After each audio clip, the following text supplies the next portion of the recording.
हाँ जी, अस्सलाम वालेकुम। अस्सलाम वालेकुम। वालेकुम अस्सलाम। मेराज रब्बानी साहब बोल रहे हैं? जी फरमाइए। जी मैं दुबई से बोल रहा हूँ, मोहम्मद रमज़ान। जी। जी सर, अभी बैठे बैठे यूट्यूब पे देख रहा था, आपकी तकरीरें सुन रहा था, तो सोचा एक दो तीन हदीसें सुन लूँ आपसे। जरा मुझे एक दो तीन हदीसें सुना दो ना हज़रत। अल्लाह आपको जज़ाए खैर दे और अल्लाह आपको खुश रखे। ज़रा अल्लाह सुना ताला। दिए। जी जी बेशक, अल्लाह ताला खुश रखेगा। एक दो तीन हदीसें ज़रा सुना दो ना मुझे, सनद और मतन के साथ।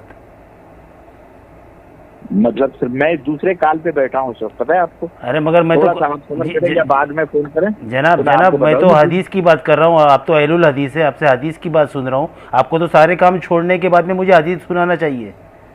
नहीं नहीं, ये भी हदीस में है कि जिससे तुम बात कर रहे हो जी जी। उसको छोड़कर दूसरे से मुखातब मत हो, लेकिन आप बीच में आ गए तो मैंने कहा चलो ठीक है, इनको अब भी देख अब लेते हैं। हजरत मैं बीच में आ ही गया हूँ, आपने मुझे फ़ोन उठा ही लिया है, तो एक मुझे चार पांच हदीसें नहीं, सुना आप दो बाद में सर। नहीं, आप बाद में बात करें, अब जज़ाकल्लाह। आप नहीं सुनाएंगे, बस आप शुक्रिया। खाली 4x4 के दरबे में भोंकेंगे बस।